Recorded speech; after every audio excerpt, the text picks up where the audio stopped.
It is very important, I believe, to enjoy your life. Sometimes you're going to be down at this wonderful place called the lake. Lots of people live there. Lots of people vacation there. Lots of people have summer homes there.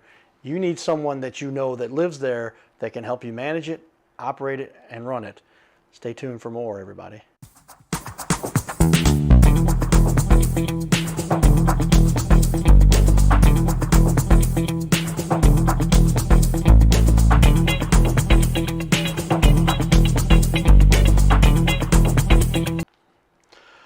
Welcome, everyone, to Your Little Castle Show. Can you see my guest? He's down at the lake. Say hi to everybody, if you would, there. Justin is in the building. How you doing, Justin? How you guys doing tonight? Well, we are excited to have you in studio via remote access. We're doing this new thing called Zoom. How many people have heard of Zoom? Does Zoom work? Zoom seems to be working very effectively, and it's cool to have something that we can connect with people from all over the world, and especially the Lake of the Ozarks. Oh, no joke. Because I mean, if it wasn't for earlier, and you give me that phone call, I would have definitely forgot. I say if you're going to come up, you can drive up to the studio. It's a 2.5 hour drive or so, depending where you're at. Maybe 3 hours, maybe 2 hours. But we enjoy having friends that we know down at the lake. So now, sure. First, let's give a quick shout out. On the wall behind me, you can see what we're doing here. We have our sponsors. I'm going to do it a special way this time. I'm going to put it up on the screen for everybody to see. So take a look there. Carroll House Furniture, because you like nice things in your little castle, right?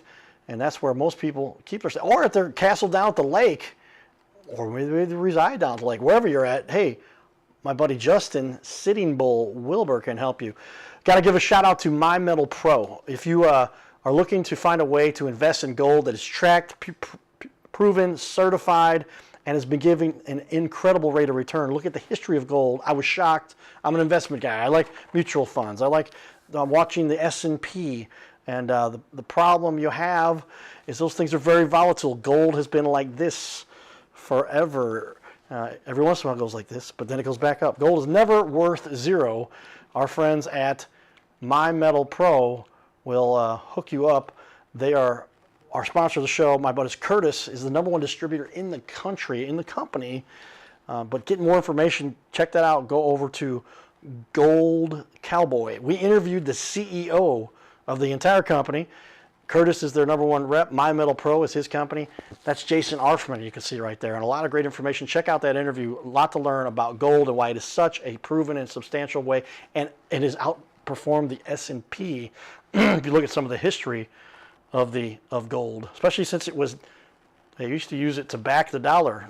Can't do that anymore. It was going up in value. The dollar couldn't keep up. So they broke it away back in 1971. Check out what I'm talking about. So, Justin, you are here to help people protect their other side of the world, their assets, their lake house, their home down at the lake, and to make sure that these things are staying in value. Because another great way to make money is to buy property, rent it out, own it, have it as a subsidiary, second home, or primary place. But either any one of those, you want to make sure they are in good condition, because if they're not, then you don't have a place to live. You don't have a place to pass on or to potentially draw from as a piece of, an inheritance that you can pass on to the kids, or something you can sell so that you can afford what you might have with staying in a long-term care facility, or et cetera, something to live, moving with the kids. I think my mom's going to move in with me. We've determined that someday she might move in with me. I don't have any kids, so it makes it a little easier. My sister has a couple kids. They're all getting ready to go to college. First one, my niece, going to college. She just had her graduation last week, having a celebration next weekend.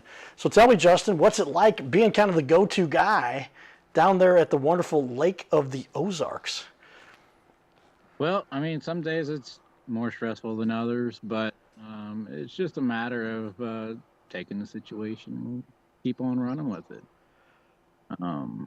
As far as being down here at the lake, I mean, it's beautiful. Unfortunately, it's been raining the last few days, but it's really exciting to see, and just watching everybody, running around, having fun, enjoying their property and their lake houses or rental houses. Well, yeah, there's a ton of properties down. I've been to the lake many times, and it is such an incredible place to just enjoy. I mean, some people don't realize it's right in the middle of the country here in the beautiful state of Missouri, or depending where you're at, some people say Missouri, but you literally have kind of an escape that's you don't have to go all the way to the coast or all the way down to the Gulf, and you've got more shoreline for this little lake. It's actually a pretty good sized lake, and it goes around like this, so then that shoreline adds up. Is there more shoreline on the Lake of the Ozarks than there is on the west coast or the east coast or something close? It's like 3,000 miles or something. Have you heard this before? I'm pretty sure that it's beaten both the east and west coast. As far Yeah, as in terms of actual shoreline. And it's also beautiful temperatures, beautiful weather for the summer. And you also can enjoy some winter down there as well because, hey, there's no snow on the west coast. There's no snow on the east coast in the southern half. But here at the lake, you still can enjoy some of that if you want to. But most of the people spend their time in the summer, and the lake itself is awesome. What got you into this business? When did you decide that you thought, hey, man, being a handyman might be, and a landscaping expert and a deck builder and somebody that can help manage properties? A lot of people need help with their property management down there because they're up in St. Louis or Kansas City. You help with all of that. well, what essentially got me into it is that I couldn't find a job down here.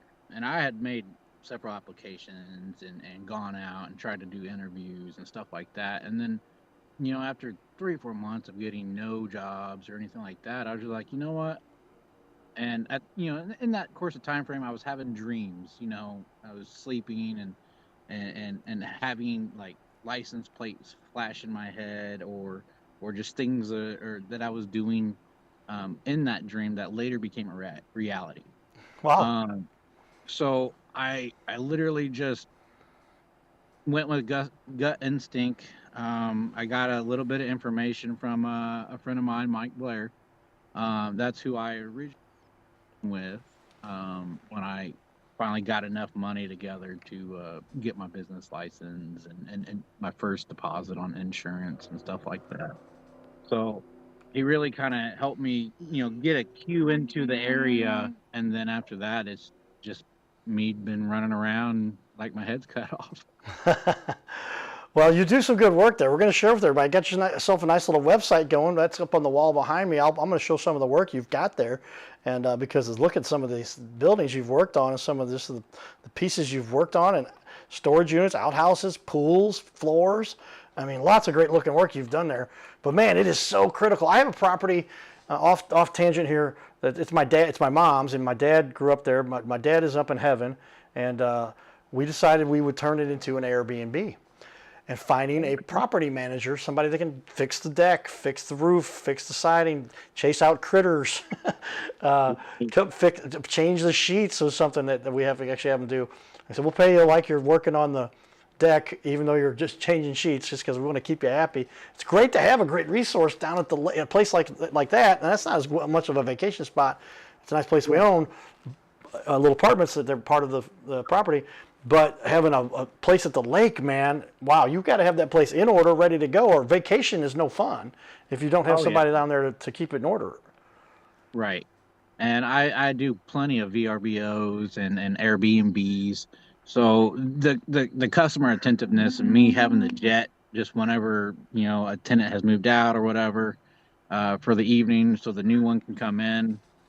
It is definitely an organization, struggle sometimes, but for the most part, I do my best and I try to appease every client of mine. Well, we've looked at it because you do have a lot of good reviews and a lot of people say nice things about you. But one thing I noticed, you've got that BBB rating, and that's important. A lot of small business guys, they don't see the time to get to that, and so they don't bother to register. And then after they get that ranking, they don't necessarily keep that ranking in order. So I've got it over here. I'm going to actually drag it and put it back behind the wall behind me over here because I'm running the show here, so I can put it where I want to. But behind me now, you can see that BBB. There you are, done right, handyman at the lake, 296 Witt Road, Eldon, right? A+. How cool is it for you that you've earned that A+ rating in a short time? You've been doing business for a long time, but you started your own company back in 2020, is that correct? And then, and with that, you've earned that BBB rating. Yeah, so they actually reached out to me. Okay. I got a random phone call one day, and they're like, "Hey, would you want to be accredited through the BBB?" And I said, "Well, sure." I said, "What's it going to take for me to get this taken care of?" And they gave me the info, and that's how it became to be. But yeah, they reached out. They said over 150 clients had good things to say about me, and I didn't have a BBB at the time, and they were trying to make sure I got passed on to everybody else. Well, again, that's the key, man. I'm not going to name names, but we've had a couple people who've helped us with our property down in Fayette. Very nice people. The first gal we had, she was really great. She was really helpful. She did a great job, but she did just the flipping, the cleaning, right? And then when we had a problem, we had to find somebody. What was also interesting, tell me if this is kind of the reputation you've earned. I think that's what you're saying there. We had somebody, we asked a friend who worked at the college, and when I text with him, and we go back and forth, I go, who do you have that can help maintain the property and fix little things? Once we found somebody, one of the most valuable assets in the town, to get somebody there that can do that. But the word had spread, and they gave me the name, and that's why this gentleman's working for us. I guess that's how you got so many people said so many good things about you before you had a website, before you were really getting going, before the BBB reached out to you. Is that kind of how it went? I was literally just working off my phone. I didn't even have a laptop in the truck then. I notepad and my cell phone, and that's how I kept going. And after a couple of years, I got a little bit more tools to help me with that. And like you said, the website and the social media page. That's just things that I was learning and teaching myself to put forth. So it is a lot of it's been self-taught, learning every day. So the world of business is a lot heavier than I ever expected it to be, and I'm actually pretty grateful for the experience. Well, that's exciting to see a businessman starting off, man. When you talk about that, because people would say, well, why couldn't he get a job? I'm like, because you ever been to the lake in the off season? Like, there's no jobs for anybody, right? It's the off season. Come summer, come spring, in your case, everybody's calling you. But if you want to get somebody to develop a good relationship, you'll be there for them year round, because the maintenance has to go on year round for any kind of property, right, Justin? Yes, sir. Yes, sir. That goes to lawn care, that goes to home care, that goes to snow care. Um, whatever time it might be, it's definitely going to hit you in the most unexpected place. Very cool, very important. All right, so what about your business would you say fuels your passion? Obviously, there's something you enjoy about this. Is it seeing that finished job, seeing that smile on your customer's face because they just, spent a lot of money to buy a property. Now they want it to be usable, and they're going, oh, wait a minute, we got a busted pipe, we've got a leaky roof, we've got a broken door, we've got a messed up deck stairs, millions of things that could go wrong. You get to help them to keep that in order and make sure it all is functional. Is that the most rewarding? Tell me what you enjoy most about it.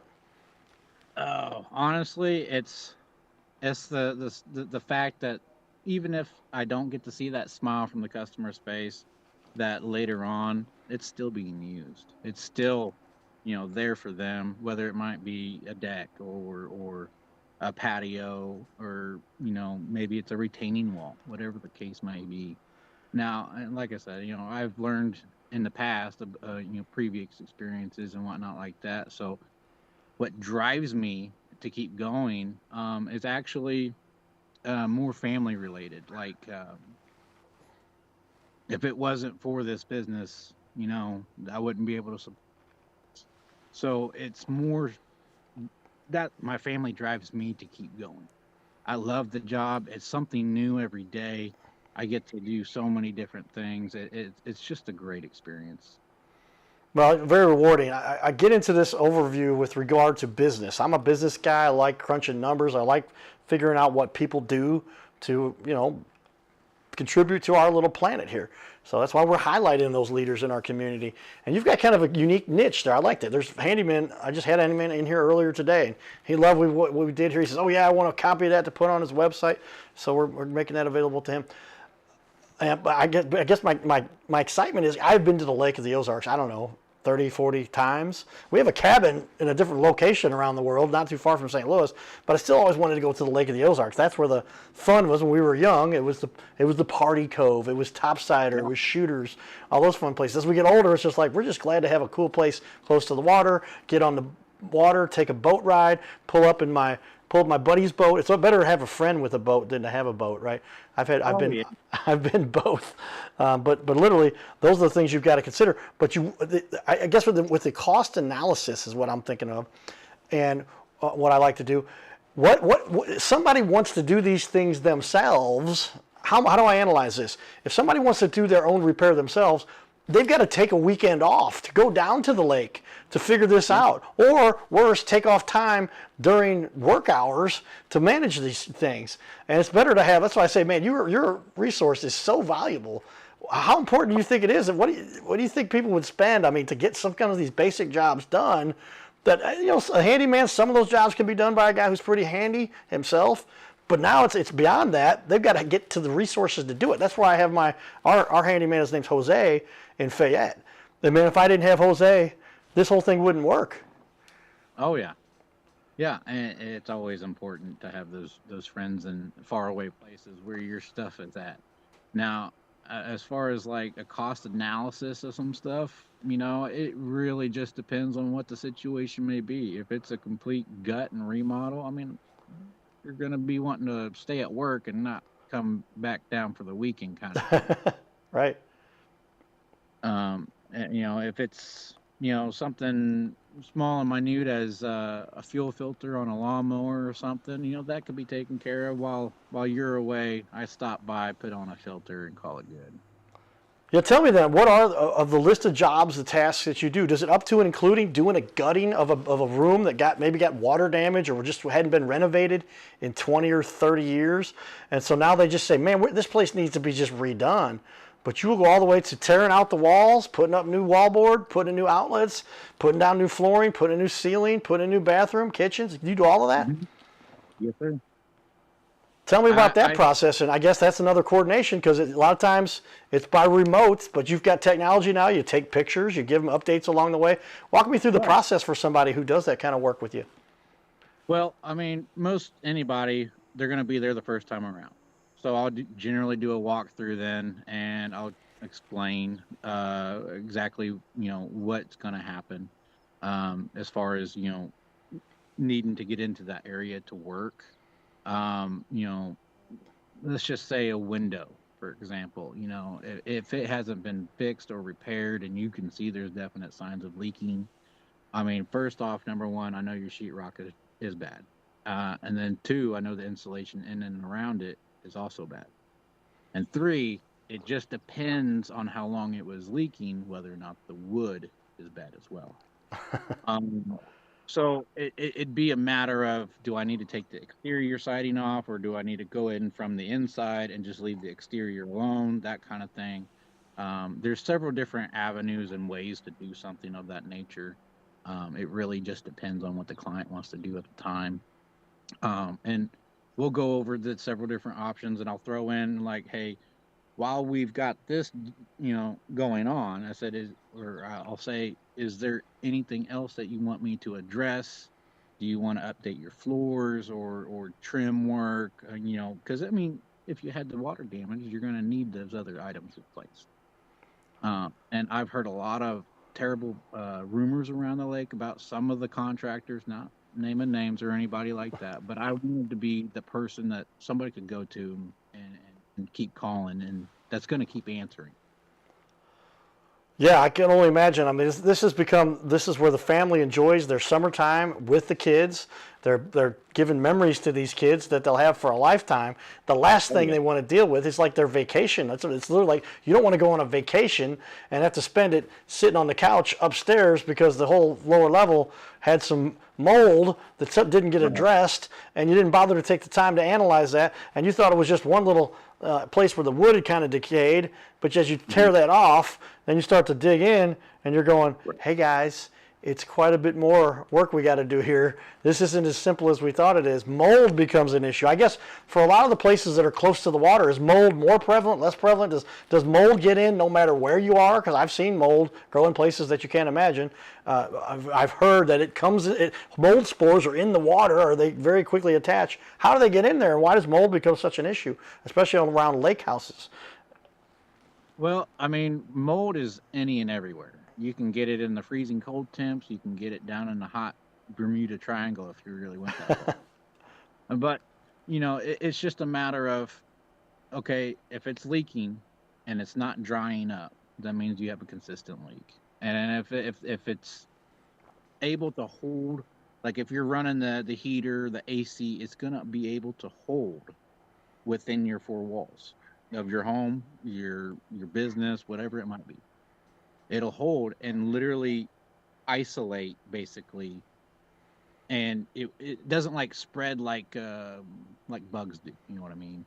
So it's just a matter of, can we fix this section, or do we gut the whole thing out and save the rest, or whatever the case might be. It really just depends on what case by case scenario, what entails into the job. Well, and does it then fall into that category of, this is another example of, don't try to cut corners. Oh, there's no mold back there. Leave it in the back wall. Cover it up. Whoa, you're asking for a whole mess of problems if you go for that. You got to get these things done right. Is that true? Yes, sir. Okay. Well, as I get into this, now you mentioned something else that I realized. Do you also handle HVAC, and you can help people with their heater and their air conditioning? Obviously, most important during the summer. You come out of a hot summer day here in Missouri, and it's 102 degrees, and you're all sweaty, and that was fun, and you got in the water. Now it's time to cool off. We do have vacation houses now that have air conditioning. They expect that. Is that true? And you help people manage that, or how do you handle that? I do my best. If it's like a simple breaker or something like that, then I'll try to adjust it. Or if I need to swap out an air filter, no big deal. But if it's more along the lines that an HVAC tech needs to come out, then I'll make the homeowner aware and let them know, like, hey, you need to have somebody come down and check on the HVAC system. Yeah, HVAC is valuable. We've had a number of HVAC guys. It reminds me, I've got a call when I ran into him. He sold his HVAC company, ran into me. He says, hey, man, can you help me? I'm launching another one. My son, and I said, I'll help my son start a new one. But yeah, HVAC is valuable. But you know the right people to call and who to talk to. And I think it's also, tell me, it's a little more valuable to have you there because you do have the handyman experience. Like, well, technically, you can see what the actual issues are because, yeah. I'm not blaming anybody in particular, but it happened to me personally where somebody the company I knew a little bit, they had a new rep come in and he got sent to my house. The next thing he walks out and I'm spending $900 for something that I thought was worth $900. And then I did get a hold of my buddy who happened to be busy, and I didn't think it was that big a deal. $900 isn't a lot of money, but it's a good chunk of change. And as I talked to him, he says, Cowboy, that part should have cost you $150. How often is that the case? But you can help oversee this a little bit to say, hey, now this is somebody it's a school teacher or a nurse or maybe a doctor or whoever, but their expertise is not in handling these types of situations. You can help them to make sure that they are getting the right thing fixed for a fair price. Yes, sir. I do that with every customer, and I actually even try to trade out and help customers as well. I'll knock my payment portion down a little bit, and then I'll even put them on a payment plan if that works for them. If Right. not, then I'm not really worried about it. I'd rather help them and keep going because God's blessed me with what I'm doing, and maybe I can reach out. Well, yeah, make things easy for everybody because we all need a little help from our friends, they say, right? And this world is tough, but it's best on this little planet if you find people that you can trust. So I think Right. that's why we wanted to highlight you after have a conversation with you via Zoom a few days ago. And I offered you, said, you want to be on the show? You're like, I think that would be great for my business. And I said, I think it'd be great for my show to have somebody like you on that can help people with that. As we finish up this first half hour, we're going to probably have you on for another second half hour. Is that cool? We'll talk a little bit more. I've got a lot more to ask you here. But get into this from the perspective that There are often times when people are trying to get work done, and they've invited their friends down, and they're serious about their fun they get to have at the lake, or maybe they live there. What's the biggest mistake that people make when they're making a decision on whether or not to get a handyman, which handyman to hire? Do they go as far as, I think you helped me realize another tactic here, have you come in first, kind of evaluate the situation. You'll charge them a few dollars, but you're at least getting a second opinion kind of before you get started. Otherwise, you get two HVAC companies. They both try to sell you a brand new unit when you don't need that. You can come in first off and say, I saw the venting, I saw the filter. This can't be as serious as it may seem, because how often we all fear that. They're coming in with their crew to sell me a new unit because I need a new unit because there's a little bit of condensation, whatever they do to sell. You help people to avert those kinds of problems. Is that one of the big mistakes? Or tell me what mistakes people make. Yeah, I could see where you're saying in that, and how it would be a continuous thought process. Excuse me. I would also say that depending on the work that you're having done would be more of what the proper process is called for. Okay. Like, for instance, when you're gutting and remodeling, I personally like to stop, at certain points during a job and go a step further. Like, they may have not asked for vapor barriers, but I'll put them in. What's a roll of plastic cost? Less than $20. I would rather put that up and give them a vapor barrier behind their drywall, so they don't have to worry about the drywall going bad if the exterior did leak into the interior. So vapor barrier, something there. It's like, is that the Tyvek? What is it that we're talking about? That most people, they're like, I don't know what he's talking about, but they better have an expert come in there to recommend these things, or else they could have a lot more problems. Is that true? Yeah. Essentially, it's like Tyvek, but it's not like Tyvek. It's a sheet. It's literally a roll of plastic. It could be 3 mil, 6 mil, 9 mil, and that's just the thickness of your plastic. And most generally, I put in 3 to 6 mil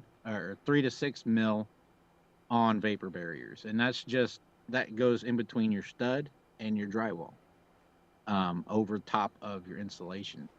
So it kind of helps keep your heat and the air in tighter. You don't have any leaks or issues like that coming through your walls as much, and it'll help combat the exterior heat coming into the interior.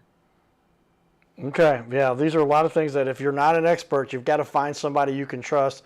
The BBB, the reviews, a lot of people, what they're saying about you, good things that we're hearing about you. I want to give everybody a quick view of the website here, because you do have a lot of great work there, and it's cool to see some projects that have been completed so you can understand what kind of capabilities you've had there. But big steps, large decks themselves, windows, cement, landscaping.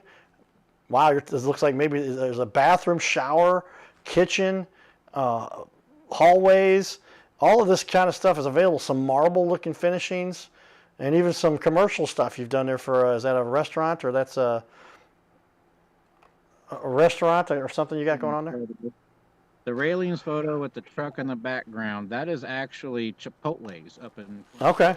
Well, everybody, we're going to come back and talk more about that for the second half of the show. Stay tuned for more, everybody. Giddy up.